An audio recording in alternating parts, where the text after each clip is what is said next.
We started trying to conceive in May of 2017. And we actually got pregnant with that first attempt. So it was super exciting. I thought, wow, like who knew this was going to be so easy? Little did we know that it would be like a 3 or 4 year process of trying to get pregnant. So with that first attempt, I was maybe 6 weeks into the pregnancy, still really, really early, and I had started to see some spotting. And if you Google anything on the internet about pregnancy and spotting, your stomach drops and you think the worst, that you're possibly miscarrying. So called the doctor, and rather than have me come in and see me, they said go to the ER. So we went to the ER, and after several tests and being assessed by the doctor, gave us that really scary, terrible news of you have lost your child. You're no longer pregnant. And what a lot of people don't know is that one miscarriage is fairly common. It happens to about 1 in 4 people. So despite the fact you still feel alone, you still feel absolutely terrified. That same day, while we were at the hospital, my husband had been talking with a potential employer, and he found out while we were in the ER that that job had been pulled. So it was just a double whammy. We were completely just like baffled by the news that we had both received. I was given some medication to follow up with the miscarriage and to start the recovery process. And the medication I was given basically sent me into what felt like the worst, most intense labor of my life, and just a lot of physical pain. I actually had to leave the bedroom and come into the guest room that night. And I only knew I was getting better because the physical like moans and pain was getting less severe over time. So by morning I was a little bit better, but still just not feeling myself. And so then we went through several months before we actually got pregnant again. It wasn't until about a year later in April of 2018. And again, we just natural pregnancy. We weren't really seeing any specialists or trying anything aggressive at this time. And I had gone in for that initial appointment, and the doctor took the blood work to measure the HCG. And, he called and said, are you feeling okay? Are you noticing any cramping? And immediately I just thought, oh, why is he asking this? And he said, your numbers are not increasing, which indicates that you're probably having a miscarriage. And the conversation ended with him saying, just, over the next few days, be conscious of the fact that you might notice some spotting.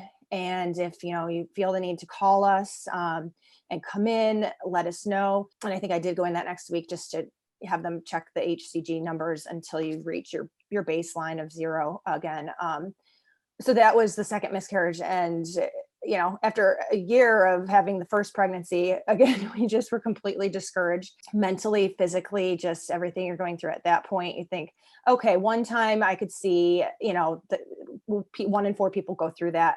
Here's the second time, like it's going to work. And when it doesn't, you just, again, are completely frustrated. And then the third pregnancy was just a few months later. I had actually been given a small dose of Clomid by this doctor. And the whole time I'm just seeing the OBGYN. So still hadn't gone to the specialist or anything. And received the positive test August or September of 2018, and went in for the baseline and called for the results, which I probably should have just waited for the results and had them call me, because the woman who answered, who I spoke with, I think she was one of the nurses, I don't think she knew the context of why I was calling. And so she reported where the first set of numbers had been and then where the follow-up numbers were. And she's like, so they're on the decline. And so that was how I basically found out about the third miscarriage. And shortly after the doctor called, I don't think he knew I had already found out from this nurse that I had miscarried. So he went over all of that with me. And at this point, he basically said, I don't think I can help you anymore. I think you need to see a specialist. And he actually had done a significant number of testing with me. We had done an HSG, the semen tests, hysteroscopy, karyotype testing, thyroid testing. I had a fibroid removed.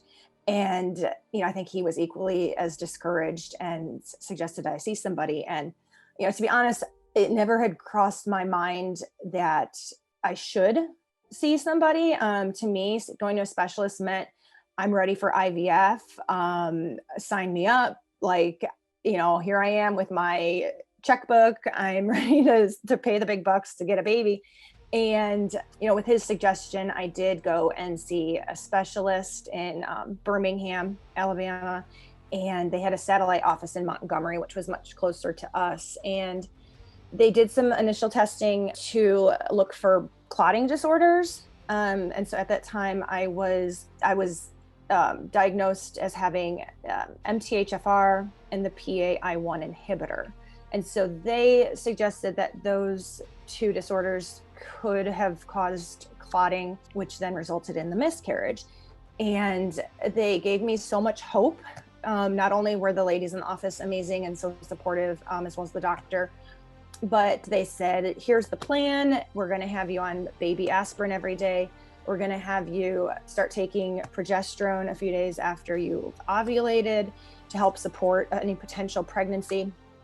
And then they also said, once you're pregnant again, we're going to have you on Lovenox, so daily blood thinners, to help, support this pregnancy and prevent any potential clots. So it felt great. This is wonderful news. And then again, it was right around that 6 or 7 week mark that I did notice some spotting. And so it was probably aside from the physical pain of the first miscarriage, I think mentally and emotionally, it was the most difficult of all of them, just because we went into it thinking we have this action plan. This is what's going to work. Mm-hmm. And now you're left thinking, okay, if this hasn't worked, like, now what's the plan? So between then and seeing another doctor, I just kind of did my own thing. I took a break from seeing doctors, from doing the trigger shots. We had done a UTI at one point, that obviously hadn't worked either. And so it was December 2019. I went to a different doctor. We did a couple of medicated cycles, again with the trigger shots, with the Clomid. And then I had gone up to Chicago in February, a couple months later, and my period came. So called the office and said, hey, I'm out of town. I know I usually need to be evaluated to get on the next cycle of medication. What do I do? Please call me back. And they never called back. So that was actually a blessing in disguise, because obviously without medication, you're trying to get pregnant, like nothing's going to stop you. You're not going to say, oh, well, we'll wait again until the next time. So that cycle was when we actually conceived and had our positive test. And it was in March